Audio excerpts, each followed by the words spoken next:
Yan, kumusta po kayo mga kapanganay? Narito po tayo ngayon sa area number 2. Ngayon po ay tayo po ay nagpapalinis ng nito pong farm, kalamansian. Ngayon po ay bali po ang umupa dito ay si Inay. Pero ako po naman ay tumulong din dito at dahil ako po ay lagi dito ako nakabisay sa ating area number na ito, area number 2. Yan.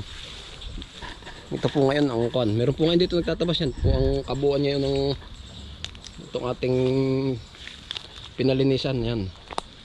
Ay sa kasalukuyan po may nagtatabas po ngayon. May nagtatabas pa na dalawa. Kung hindi po matatapos ay babalikan po nila. Yan. Yan, maganda na po.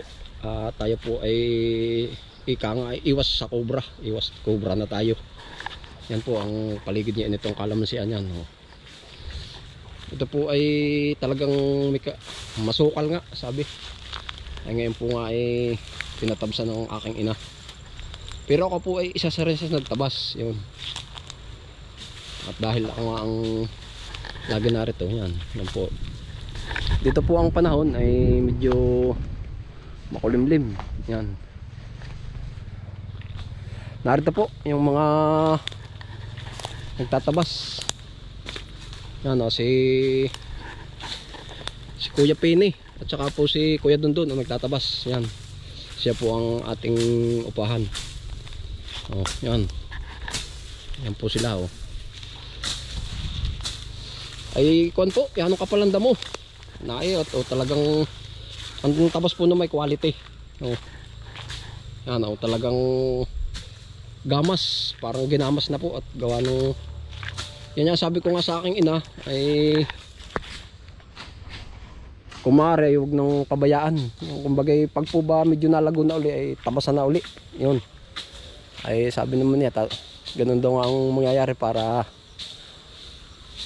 hindi po mahirap tabasan sa susunod. Yan. Maganda po ang yari ngayon. Lumawak na po pati ang tanaw yan oh. Ating kapaligiran ngayon dito sa areang ito. Pero ito po naman ay hindi kayang matapos gawa ng medyo malawak po, baka po mga ito pong dalawa ay maghapon pa dito sa areang ito. Maghapon pa sila magtatabas. Hindi ko lang po alam kung anong araw nila babalikan. Yan po. Nakakatuwa po naman at yun nga, nahawan, gumanda, saka po ang mga kalamansi ay parang sumigla. Oh.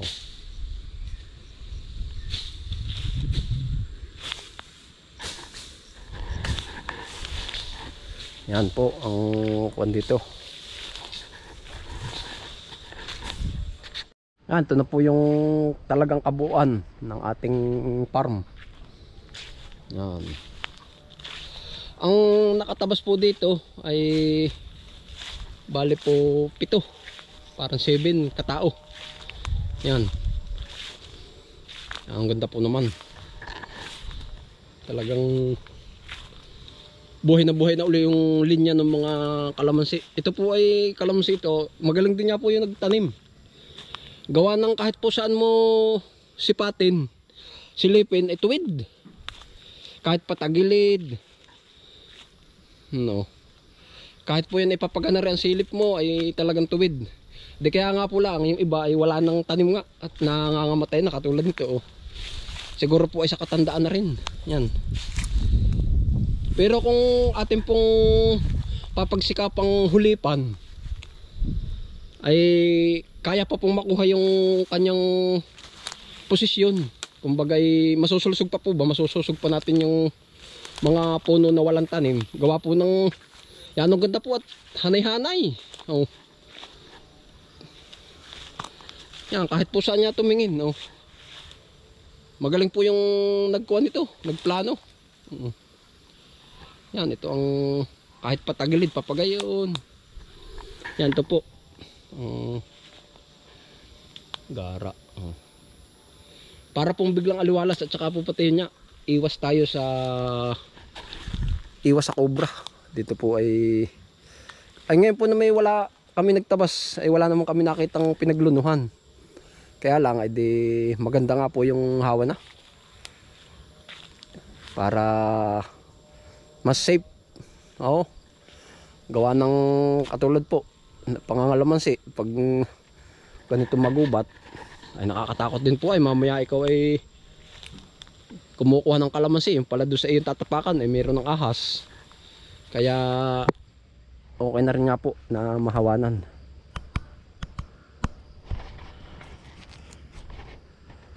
Pero ito po ay awang ko ang plano po dito ay hindi ko po alam kung tatamnan uli ng kalamansi yung mga walang tanim o ang ilalagay ay mga niyog na. Yun po ang siguro papag-usapan pa namin mag-anak kung ano ang magaling dito. Gawa ng ito po naman ay 18 years na rin ay para itong kalamansi. Pero maraming pa pong bunga. Pumubunga pa siya ng maayos kaya lang medyo mataas na. At saka pati marami na po bang mga ganito, yan mga lumot na ganito. Dapat ito ay aalisin. Ay kaya lang po ay talagang hindi na rin po magawa. Oh. Yung pong naalis natin yung mga nakagapos na bagin ay parang maligaya na rin yung katawan.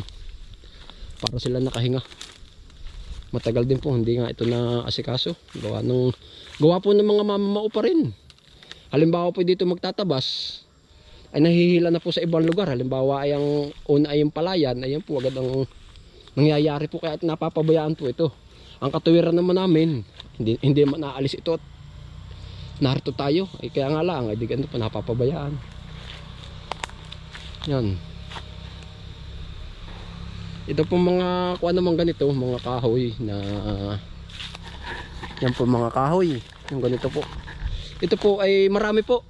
Meron pa ilan pong ganito. Yung mga punong ganito. Ito po ay ating aalisin. Aalisin di atin babayaan lumaki. Gawa ng para mas baka gaganda pa yung kalamansi. At saka yung iba baka po susubok din kami mag pruning ng ganito. Namamatay na rin nga po yung mga ibang ko. Alin man yung plano dito sa kalamansi. Gawa ng ito po ay kumbaga established na ay dapat ay huwag pa baliwalain ay. Yun ang sa amin naman. Gawa ng narito na nga ito. May taniman na. Tapos papabayaan. Ay yun po ang aming plano kung ano nga kung yun nga po kung tatamnan uli o papalitan na ng ibang pananim. Yan po ang ganap dito sa atin. Yun kayo po ay lagi mag-iingat. Ang sinasabi ko lagi yun. Tapos po ay kayo po ay yun. Binabati ko lagi kayo na kung saan man kayo naroon. Magandang gabi, magandang umaga, magandang hapon. Yan. Yun po lagi naman ang kuha ko sa inyo. At ako pinagpapasalamat lagi ng marami sa inyo sa pagsuporta sa akin. Yan. Yun po ang lagi kong kinukuha sa inyo. Kayo mag-ingat. Dito po naman kami nag-iingat din talaga. Doble ingat. Dito sa bukid. Yan. Ngayon po ay di yun, maraming salamat po sa pagsama ninyo sa akin. Yan. Bye.